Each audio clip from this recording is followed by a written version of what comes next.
এখন থেকে আপনার প্রিয় সিরিয়ালগুলো ফ্রিতে দেখুন এক্সক্লুসিভলি শুধুমাত্র সান নেক্সটে। এখনই অ্যাপ ডাউনলোড করুন। আমি তো বুঝতেই পারছি না বৌদি, এরকম একটা সিচুয়েশনে এরকম একটা ডিসিশন কেন নিতে গেল? চলো, কোথাও খুঁজে পাচ্ছি না স্যার ওনাকে। খুঁজে পাচ্ছি না মানেটা কি? না না, এত সহজে ডালি ম্যাডাম হাসপাতাল থেকে পালিয়ে যেতে পারেন না। আমাদের আরো ভালো করে খুঁজতে হবে, প্রতিটা জায়গা তন্ন তন্ন করে খুঁজতে হবে।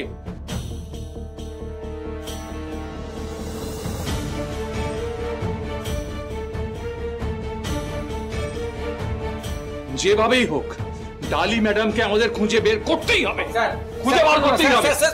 না না, এখন কোনো কথা নেই, কোনো কথা নেই।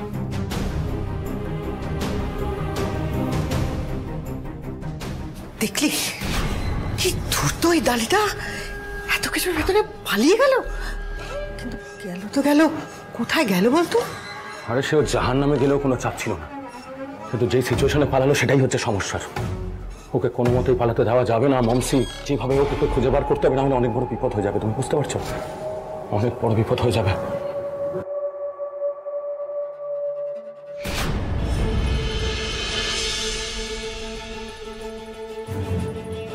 আমার কাছে আর কোনো উপায় নেই। রক্তিমবাবুকে বাঁচাতে আমাকে আইন লঙ্ঘন করে এখান থেকে পালাতেই হবে, পালাতেই হবে।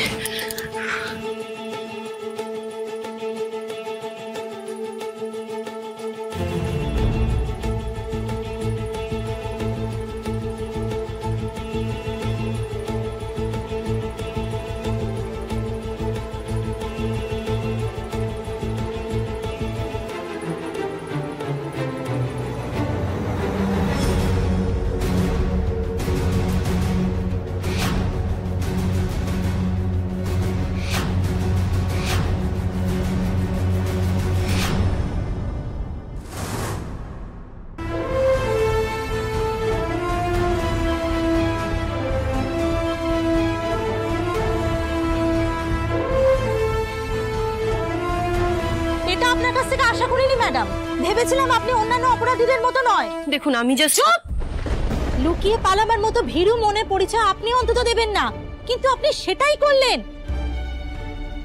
যে একদিন পুলিশ স্টেশনে অত বিপদের মধ্যে দুটো প্রাণকে রক্ষা করলো, আজ সে নিজেকে রক্ষা করতে এত বড় মিথ্যে বলে পালাচ্ছে। এটা আপনাকে মানায় না। এবার সোজা আমাদের গাড়িতে উঠবেন, চলুন। চুপ, একদম চুপ। এদিকে আসুন। চিৎকার করবেন না, একদম চিৎকার করবেন না, চিৎকার করবেন না। চুপ চুপ। আসুন, দেখুন দেখুন, আমি আমি আমি জানি, আমার একবার প্লিজ কথা শুনুন।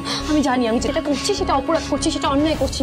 এভাবে আইনের হাত থেকে পালিয়ে গিয়ে হয়তো আমি আইনের চোখে আরো বড় অপরাধী প্রমাণিত হবো, কিন্তু একবার আমার কথা শুনুন প্লিজ, প্লিজ আমার কথা শুনুন। দেখুন রক্তিমবাবুকে বাঁচাতে আমাকে তো করতেই হবে, আমাকে এখান থেকে পালাতেই হবে। এখন নিজের কথা ভাবলে চলবে না, প্লিজ একটু শান্ত, প্লিজ আমার কথা শুনুন। দেখুন এই মুহূর্তে রক্তিমবাবুর সাথে দেখা করার অনুমতি নেই আমার, আমি এখান থেকে বেরোতে পারবো না। রক্তিমবাবু দেখুন, আমি যখন এখান থেকে বেরোবো, রক্তিমবাবু তো তখন বাড়িতে থাকবেন। আমি ওনার সেবা করতে পারবো না, না সবটা প্রমাণ করতে পারবো না, না এর কারণটা আমি সবার সামনে আনতে পারবো। প্লিজ আমার কথা বোঝার চেষ্টা করুন, প্লিজ আমার একবার কথা শুনুন। আমি হাত ছেড়ে দিচ্ছি, আপনি প্লিজ প্লিজ চিৎকার করবেন না, প্লিজ আমি হাত ছেড়ে করছি। মানে কিসের কারণ খুঁজবেন আপনি? গাড়ি ব্লাস্ট করার কারণ। দেখুন আমার মন বলছে রক্তিমবাবুর সাথে যেটা হয়েছে সেটা কোনো দুর্ঘটনা বা অ্যাক্সিডেন্ট নয়। প্রথমে শানুর সাথে রাস্তায় অ্যাক্সিডেন্ট হলো, গাড়িতে অ্যাক্সিডেন্ট হলো, তারপর রক্তিমবাবুর এটা। এই সবটা না কাকতালীয় হতে পারে না, আমার মনে হচ্ছে কোনো একটা বড় ষড়যন্ত্র চলছে। রক্তিমবাবু কোনো ষড়যন্ত্রের শিকার হয়েছেন, আর এর কারণটা আমাকে খুঁজে বার করতে হবে। কি করে সেই ষড়যন্ত্র হলো, কি করে রক্তিমবাবুর এই গাড়ি ব্লাস্ট হলো, এই সবটা আমাকে খুঁজে বার করতে হবে। তাই আমাকে এখান থেকে বেরোতেই হবে। আমি লকআপে থেকে এই সব কিছু খুঁজে বার করতে পারবো না, প্লিজ আমাকে পালাতে সাহায্য করুন। ম্যাডাম আপনি তো দেখতে পাচ্ছেন এখানে সাধারণ মানুষ কিভাবে আপনার জন্য পথ নেবেছে। স্যার, আপনার পরিবারের সবাই, এমনকি বড়বাবু, আপনার সবাই আপনার পাশে আছে। কিন্তু আপনি যদি আজকে এখান থেকে লুকিয়ে পালিয়ে যান ম্যাডাম, তাহলে আইনের হাতে আপনিও বাধা পড়ে যাবেন। আপনি আর তখন নিজেকে বাঁচাতে পারবেন না, আমরাও আর তখন কিছু করতে পারবো না ম্যাডাম। উল্টে আপনার পালানো খবর চতুর্দিকে ছড়িয়ে গেলে আপনি আর নিজেকে রক্ষা করতে পারবেন না ম্যাডাম। আমি নিজের কথা ভাবছি না। দেখুন আমি তো বলেছি যে আদালতে আমাকে যা শাস্তি দেবে আমি মাথা পেতে নেব। শাস্তির ভয় আমি এর আগেও কখনো পাইনি, আর আজও পাচ্ছি না। কিন্তু আমার জন্য রক্তিমবাবুর কিছু হয়ে গেলে আমি না নিজেকে ক্ষমা করতে পারবো না, কখনো ক্ষমা করতে পারবো না।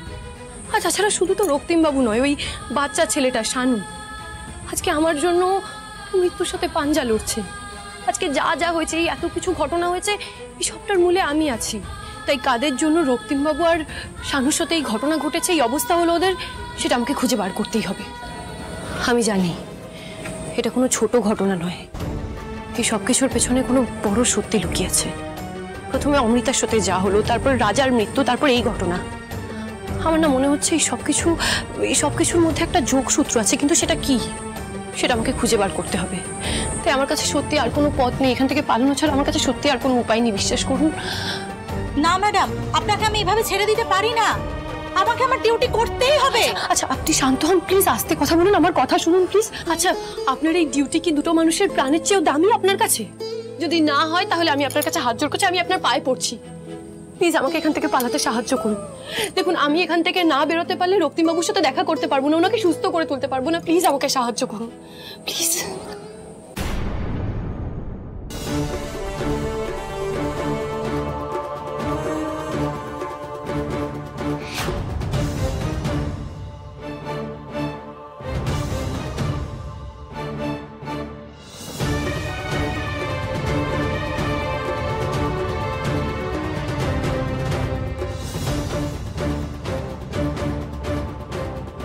প্লিজ প্লিজ আমাকে যেতে দিন প্লিজ, আমাকে যেতে হবে।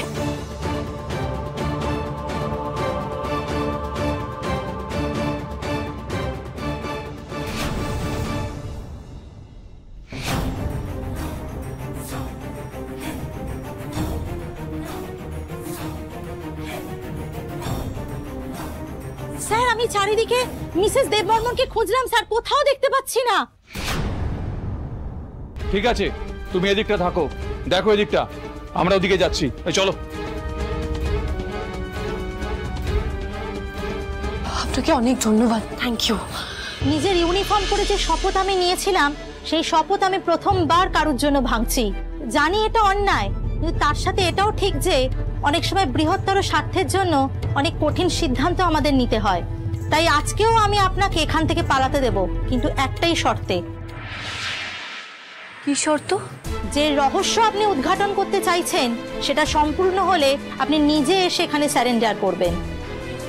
বেশ, আমি রাজি। আমি আপনাকে কথা দিচ্ছি, আমি এক এক করে সব প্রশ্নের উত্তর খুঁজে বার করব, তারপর আমি নিজে থানায় এসে সারেন্ডার করব। আপনাকে অনেক ধন্যবাদ। আপনি যেভাবে নিঃস্বার্থভাবে আমার সাহায্য করলেন সেটা আমি কোনোদিনও ভুলব না।